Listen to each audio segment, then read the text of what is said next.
Bismillahirrahmanirrahim. Assalamualaikum warahmatullahi wabarakatuh. Shalom, Om Swastiastu, Namo Buddhaya, Salam Kebajikan. Selamat pagi, siang, sore, malam kepada rekan-rekan semua, kepada Bapak dosen pengampu Hukum Internasional R03, Bapak Ogian Davis Juanda, SH, MH, LLM, CLE, CMA, CMI, CMLC. Perkenalkan, nama saya Hanifah Putri Manopo dari Fakultas Hukum Universitas Nasional dengan NPM 213300516064. Izinkan saya pada sore hari ini untuk mengulas sekilas mengenai hukum internasional terkait pengertian, sejarah, dan asas-asas hukum internasional. Hukum internasional menurut J.K. Stark adalah sekumpulan hukum atau body of law yang sebagian besar terdiri dari asas-asas dan karena itu biasanya ditaati dalam hubungan antar negara. Secara lengkap, hukum internasional merupakan seperangkat atau sekumpulan aturan-aturan atau kaidah-kaidah atau prinsip-prinsip, norma-norma, dan kebiasaan-kebiasaan hukum internasional yang mengatur hubungan antar negara, antar subjek-subjek hukum internasional, baik itu negara, organisasi hukum internasional, palang merah, dan 6 subjek hukum lainnya yang mengatur konsep hukum publik yang melintasi batas negara. Terkait sejarahnya, hukum internasional sendiri mengalami perkembangan dan perubahan. Dengan adanya perbedaan budaya, politik, dinamika, dan lain sebagainya, sehingga hukum internasional akan terus, masih, dan sedang mengalami perubahan dan perkembangan. Selaras dengan perbedaan budaya, politik, dinamika, dan fenomena di dalam masyarakat internasional tersebut. Pada awal mulanya, hukum internasional hanya mengatur hubungan suatu bangsa dengan bangsa lainnya. Tetapi, dengan munculnya organisasi internasional, perusahaan multinasional, pengadilan Tokyo, dan ICTY dan NICTR yang menghukum individu, hukum internasional tidak saja mengatur hubungan antar negara, tetapi juga subjek-subjek hukum internasional lainnya. Terkait hukum internasional sendiri tidak mengalami perkembangan. Mengapa demikian? Hal itu disebabkan Romawi membentuk imperium, sehingga tidak ada negara yang berdiri sendiri. Oleh karena itu, tidak diperlukan hukum yang mengatur hubungan antar negara. Dalam hukum, khususnya hukum internasional, terdapat Perjanjian Westphalia atau sering disebut dengan Peace of Westphalia tahun 1648 yang menjadi tonggak sejarah dan peristiwa yang penting dari lahirnya negara-negara modern menurut hukum internasional. Perjanjian Westphalia sendiri terbentuk karena adanya pemberontakan antar agama, yakni Protestan dan Katolik pada tahun 1648. Syarat atau unsur yang dapat dikatakan masyarakat internasional sendiri jika telah terdapat yang pertama negara yang merdeka, yang kedua hubungan antar negara yang merdeka, dan yang terakhir adalah hukum yang mengatur.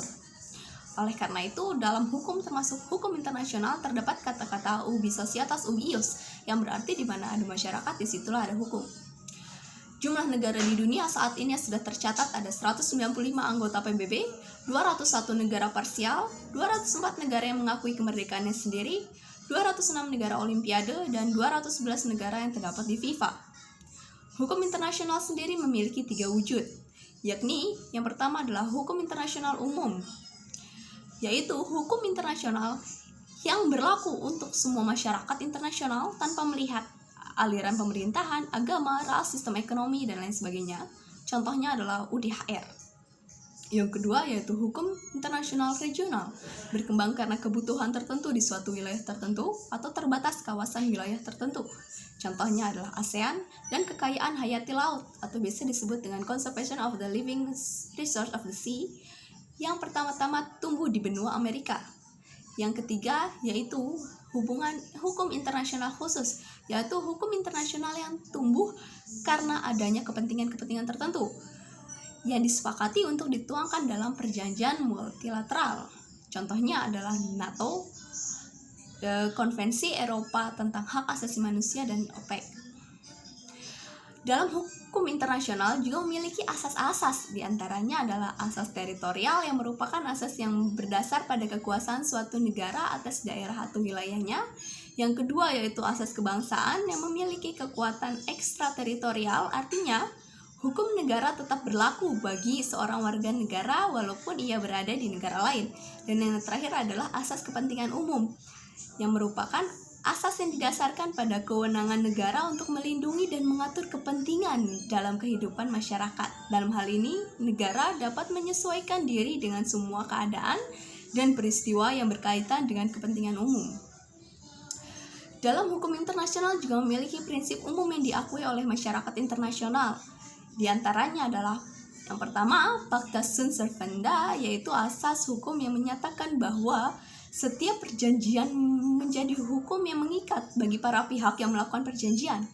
Hal ini terdapat dalam pasal 26 Konvensi Wina tahun 1969. Yang kedua yaitu equality right, yakni negara yang memiliki hubungan atau yang saling mengadakan hubungan itu memiliki kedudukan yang sama di bawah hukum.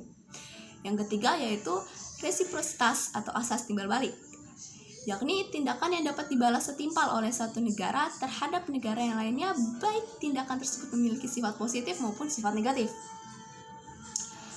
Yang keempat selanjutnya itu adalah courtesy, artinya yaitu setiap negara yang bersangkutan haruslah menghormati dan saling menjaga kehormatan negaranya satu sama lain. Yang terakhir adalah rebus sixtantibus, yaitu asas yang berfungsi untuk memutuskan suatu perjanjian secara sepihak jika terdapat perubahan yang mendasar atau fundamental dalam keadaan yang bertalian dengan perjanjian internasional yang telah disepakati. Dalam hukum internasional sendiri juga memiliki Mahkamah Pidana Internasional atau yang sering disebut dengan ICC yang mengatasi permasalahan-permasalahan atau tindak pidana internasional seperti genosida, agresi militer, dan lain sebagainya. Itulah sekilasan seputar hukum internasional yang saya ketahui. Cukup sekian, kurang lebihnya mohon maaf. Terima kasih. Selamat pagi, siang, sore, malam. Assalamualaikum warahmatullahi wabarakatuh. Shalom, Om Swastiastu, Namo Buddhaya, Salam Kebajikan.